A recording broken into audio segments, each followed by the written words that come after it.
오디세이 8부작 제8부 다시 떠난 남자 단테 지옥편의 오디세우스와 미완의 귀향. 당신은 도착한 뒤에도 다시 떠나고 싶으셨습니까? 집으로 돌아왔는데 왜 그 자리가 낯설게 느껴지는 것일까요? 사랑하는 사람 곁에 있는데 왜 자꾸만 창밖을 바라보게 되는 것일까요? 우리 안에 있는 이 이상한 마음의 정체는 무엇일까요? 호메로스는 오디세이의 마지막 근처에서 우리에게 한 미완의 예언을 남겼습니다. 오디세우스는 이타카로 돌아온 뒤에도 다시 떠나야 한다. 호메로스 자신은 이 예언에 답하지 않은 채 오디세이를 마무리했습니다. 그 답을 이탈리아의 한 시인이 우리에게 대신 주었습니다. 그의 이름은 단테였습니다. 오디세이 8부작 오디세우스, 집으로 가는 인간의 마지막 회차입니다. 호메로스가 남긴 미완의 예언, 노를 들고 바다를 모르는 사람들까지. 지난 회차의 마지막에서 우리는 이 예언을 잠시 언급했습니다. 호메로스 오디세이 제11권. 오디세우스가 하데스에서 예언자 테이레시아스를 만난 그 순간입니다. 테이레시아스는 오디세우스에게 이타카로 돌아가는 길을 알려주었습니다. 해팔면의 구원자를 물리치는 방법도 알려주었습니다. 그리고 그는 오디세우스에게 놀라운 두 번째 예언을 남깁니다. 호메로스는 이 예언을 이렇게 노래합니다.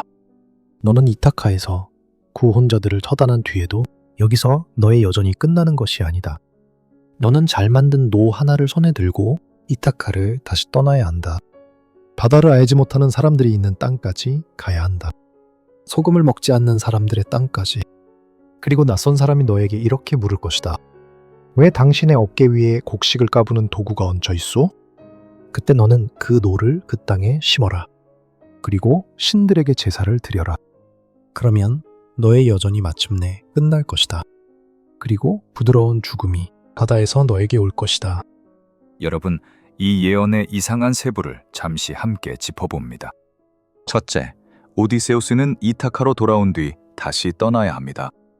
둘째, 그가 가야 할 곳은 바다를 알지 못하는 사람들의 땅입니다. 그리스인들에게 바다는 삶이었습니다. 그 바다를 모르는 사람들이 있는 땅. 그것은 세상의 끝을 뜻하는 표현이었습니다. 셋째, 그가 그곳에 도착했다는 표징은 낯선 사람이 그의 노를 곡식을 까부는 도구라고 착각할 때 그때 여정이 끝납니다. 노가 노로 보이지 않는 곳까지 그가 가야 한다는 뜻이었습니다. 넷째, 그리고 부드러운 죽음이 바다에서 그에게 옵니다. 여기서 그리스어 원문은 이렇습니다. Thanatos ex alos. 바다로부터 오는 죽음. 이 표현은 그리스 학자들 사이에서 지금까지도 논쟁이 계속되고 있습니다. 바다에서 오는 죽음이라니 그것이 무엇을 뜻하는지 명확하지 않기 때문입니다. 여러분, 호메로스는 이 예언을 남겨두고 오디세이의 서사를 페넬로페와의 재회에서 조용히 마무리했습니다. 오디세우스가 정말 다시 떠났는지, 어디로 갔는지, 그 노가 정말로 심어졌는지, 그의 죽음이 어떻게 왔는지 호메로스는 우리에게 결코 말해주지 않았습니다. 이 미완의 예언은 3000년 동안 서양 문학의 가장 큰 열린 질문 중 하나가 되었습니다. 수많은 시인들이 이 예언에 자기 방식으로 답해왔습니다. 그러나 그 중에서도 가장 강력한 답을 준 사람이 한 명 있었습니다. 3000년의 시간을 건너 이제 우리는 그 사람을 찾아 이탈리아 피렌체로 갑니다. 3000년 뒤 피렌체의 유배자 단테가 오디세우스에게 다시 찾아가다. 1265년 피렌체, 한 소년이 태어났습니다. 그의 이름은 단테 알리기에리였습니다. 단테는 서양 문학사의 가장 위대한 시인 중 한 명이 됩니다. 그러나 그의 삶은 오디세우스만큼이나 방황으로 가득 차 있었습니다.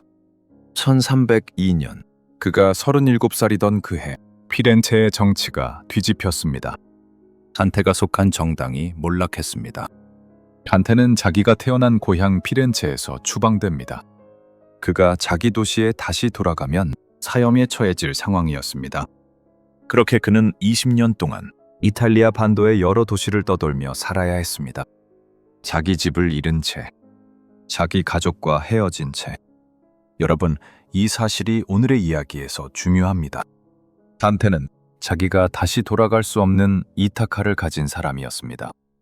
그의 유배 기간 중에 자기 인생의 가장 위대한 작품을 씁니다. 신곡 라 디비나 코메디아라 불리는 대서사시입니다.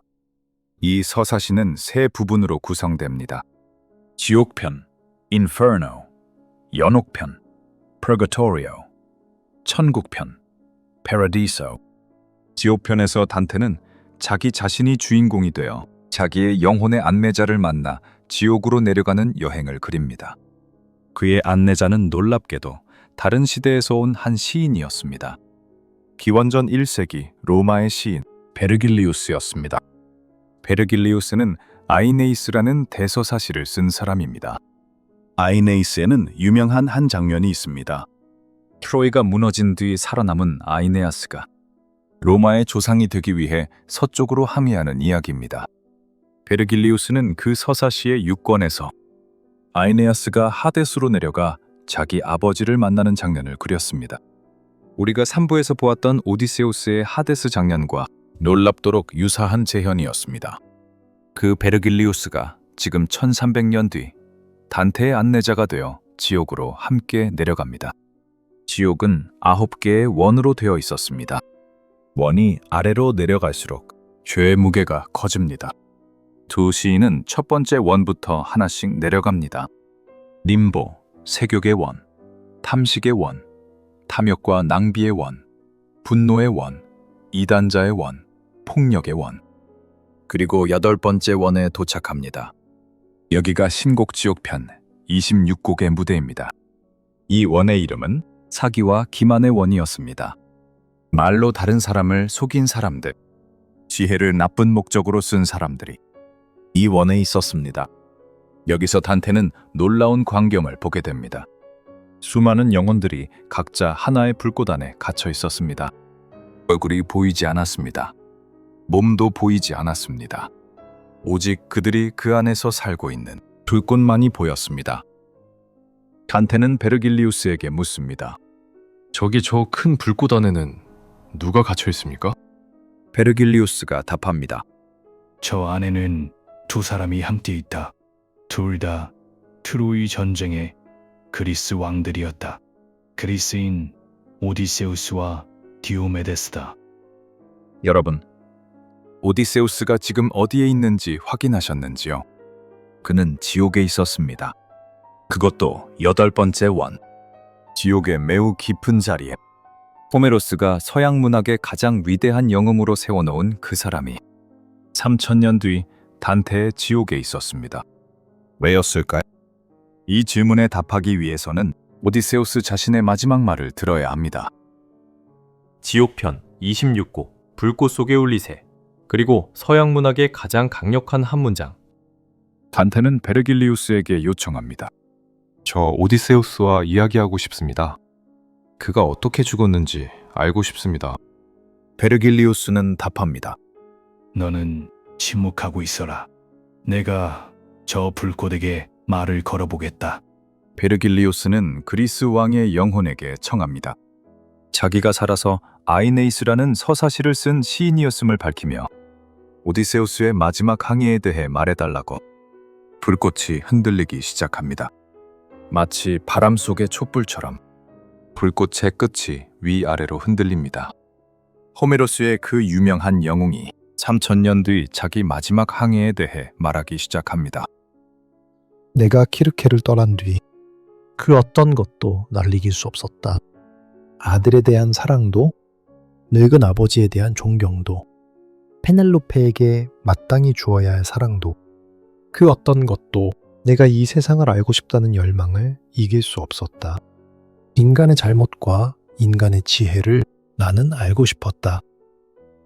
여러분, 단테의 오디세우스가 지금 무엇을 말하고 있는지 잠시 함께 짚어봅니다. 호메로스의 오디세이에서 오디세우스는 20년 동안 오직 이타카로 돌아가는 것만을 그리워했습니다. 그의 노스토스, 그의 귀향은 그의 삶 전체의 목표였습니다. 그런데 단테의 오디세우스는 이렇게 말합니다. 이타카에서도 나의 열망은 사라지지 않았다. 아들도 아버지도 아내도 그 열망을 이길 수 없었다. 여기서 단테는 3000년 전 호메로스가 남긴 미완의 예언에 자기 방식의 답을 이제 완성합니다. 오디세우스는 다시 떠났습니다. 그러나 그가 다시 떠난 이유는 예언의 명령을 따르기 위해서가 아니었습니다. 그의 안에 있는 이 세상을 알고 싶다는 열망 때문이었습니다. 단테의 오디세우스는 계속 말합니다. 그래서 나는 아직 남아있던 몇 명의 동료들과 함께 다시 배를 띄웠다. 우리는 서쪽으로 계속 갔다. 지중해를 지나 우리는 마침내 헤라클레스의 기둥들에 도착했다. 헤라클레스의 기둥들. 여러분, 이 표현이 무엇을 뜻하는지 잠시 함께 짚어봅니다. 지중해의 서쪽 끝, 지금의 스페인과 모로코 사이. 지브롤터 해협을 그리스인들과 로마인들은 이렇게 불렀습니다. 이 해협 너머에는 알려지지 않은 대양이 있었습니다. 어떤 배도 이 기둥들을 넘어가지 못했습니다. 신들이 인간에게 여기까지가 인간이 갈 수 있는 한계라고 그 기둥들을 세워두었기 때문입니다. 이곳이 인간의 한계다. 여기서 더 이상 나아가지 마라. 이 헤라클레스의 기둥들이 인간에게 주어진 한계의 상징이었습니다. 그런데 단테의 오디세우스는 여기서 자기 동료들에게 강력한 연설을 합니다. 호메로스의 그 어떤 문장보다 유명한 세 줄이 여기서 나옵니다. frati, dissi. 오 형제들이여. Considerate la vostra semenza. 너희 자신의 씨앗을 생각해보라. Fatti non foste a viver come bruti. 너희는 짐승처럼 살기 위해 태어난 것이 아니다. Ma per seguir virtute e conoscenza. 덕과 지식을 뒤쫓기 위해 태어난 것이다. 이 연설을 들은 오디세우스의 동료들은 흥분했습니다. 그들은 오디세우스와 함께 헤라클레스의 기둥들을 넘어 대양으로 나가기로 결정합니다. 3000년 뒤 이탈리아의 시인은 그리스의 오디세우스에게 이 위대한 문장을 입혀주었습니다. 그러나 여러분, 잊지 마시길 바랍니다. 이 문장을 말한 오디세우스가 지금 어디에 있는지. 지옥에 있었습니다. 마지막 항해 5개월의 서쪽 바다, 그리고 물기둥. 오디세우스와 그의 동료들은 헤라클레스의 기둥들을 넘었습니다. 인간이 넘어서는 안 된다고 신들이 세워놓은 그 한계를 그들은 자기 의지로 넘었습니다. 오디세우스는 자기 마지막 항해의 이야기를 이렇게 계속합니다. 우리는 대양에 나섰다. 동쪽에는 옛 세계가 있었다. 서쪽에는 아무도 알지 못하는 미지의 대양이 있었다. 우리는 미지를 향해 나아갔다. 5개월이 흘렀다. 우리는 계속 서쪽으로 갔다. 그리고 어느 날 우리는 한 산을 보았다. 우리가 그때까지 본 어떤 산보다도 높았다. 잿빛 안개에 감싸여 하늘까지 닿을 것 같았다. 여러분, 단테는 이 산이 무엇인지 여기서 말해주지 않습니다. 그러나 신곡 전체를 아는 독자들은 이 산이 무엇인지 알고 있습니다. 면옥의 산이었습니다. 지옥에서 죄를 씻은 영혼들이 하나씩 올라가 마침내 천국의 문에 이르는 그 산. 살아있는 인간이 감히 볼 수 없는 죽음 뒤의 정화의 자리. 그것이 지구의 서쪽 대양 한가운데 홀로 우뚝 서 있었다는 것이 단테의 우주관이었습니다.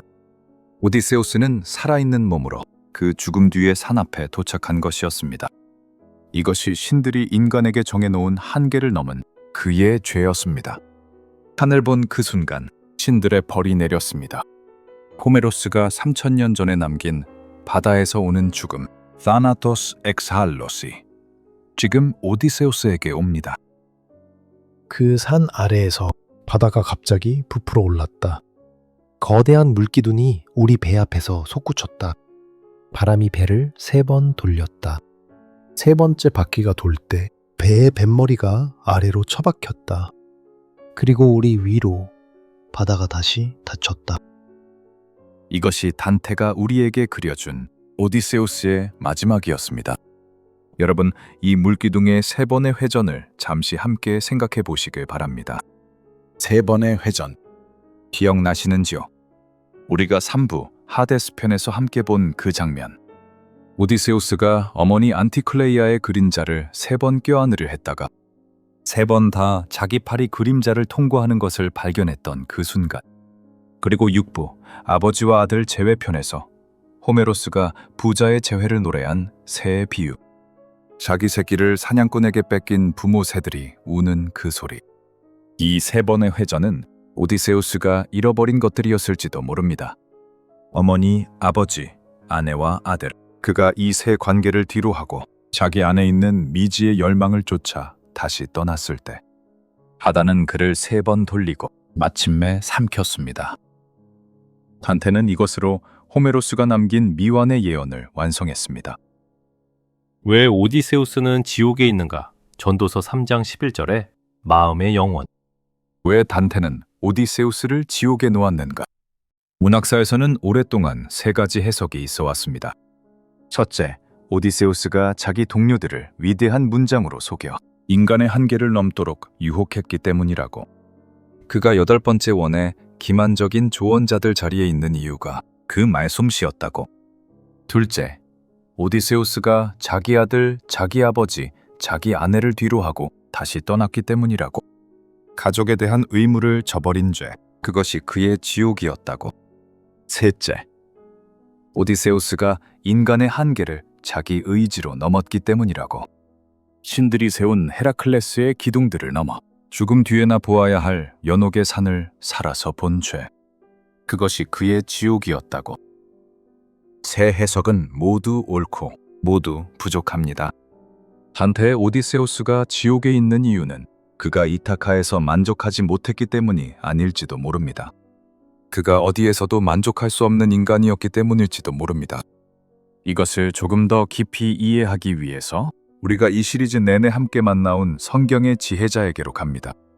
3부에서 흙은 흙으로, 영혼은 그것을 주신 이에게로 돌아간다. 전도서 12장 7절. 4부에서 산개가 죽은 사자보다 낫다. 전도서 9장 4절. 오늘 우리는 그의 3번째 문장을 만납니다. 전도서 3장 11절. 에타콜 아사이 야페 베이토. 그가 모든 것을 그때에 맞게 아름답게 만드셨다. 가메타올람 나탄 빌리밤. 또한 그가 영혼을 그들의 마음에 두셨다. 여러분, 이 짧은 히브리어 한 구절이 우리에게 무엇을 말하는가? 그가 영혼을 사람의 마음에 두셨다. 인간의 몸은 시간에 갇혀 있습니다. 특정 시대에, 특정 장소에, 특정 관계에. 그러나 인간의 마음은 시간에 갇히지 않습니다. 하나님이 인간의 마음에 영혼을 두셨기 때문에 우리는 우리가 있는 자리에서 결코 완전히 만족할 수 없습니다. 우리는 늘 자리 너머의 어떤 것을 그리워합니다. 가장 사랑하는 사람 곁에 있어도 우리는 여전히 창밖을 바라봅니다. 가장 아름다운 순간에도 우리는 이 순간이 지나가고 있다는 것을 느낍니다. 우리 안에 있는 이 이상한 그리움이 우리를 계속 움직이게 만듭니다. 전도서의 지혜자는 이 그리움에 이름을 붙였습니다. 마음의 영원. 단테의 오디세우스가 헤라클레스의 기둥들 앞에서 자기 동료들에게 외친 그 문장이 사실은 이 성경 구절과 같은 것을 말하고 있었을지도 모릅니다. 너희는 짐승처럼 살기 위해 태어난 것이 아니다. 덕과 지식을 뒤쫓기 위해 태어난 것이다. 영원히 너희 마음에 이미 심겨 있기 때문이다. 세계의 오디세우스, 그리고 여러분의 이타카. 우리가 함께 만난 세 개의 오디세우스가 있습니다. 호메로스의 오디세우스. 호메로스의 오디세우스는 돌아온 사람이었습니다. 카바피의 오디세우스. 카바피의 오디세우스는 여자만에 사는 사람이었습니다. 단테의 오디세우스. 단테의 오디세우스는 다시 떠난 사람이었습니다. 여러분, 3명의 오디세우스 중에 진짜 오디세우스는 누구일까요? 우리 각자 안에도 이 3사람이 다 있습니다.